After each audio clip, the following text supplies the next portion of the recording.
Chart patterns. There are certain chart patterns you need to know in order to make informed trading decisions.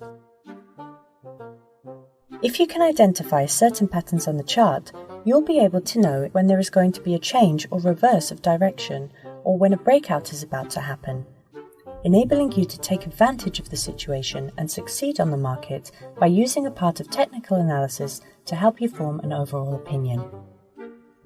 Let's learn some of the most common chart patterns that traders look out for. Doubles, wedges, head and shoulders, rectangles,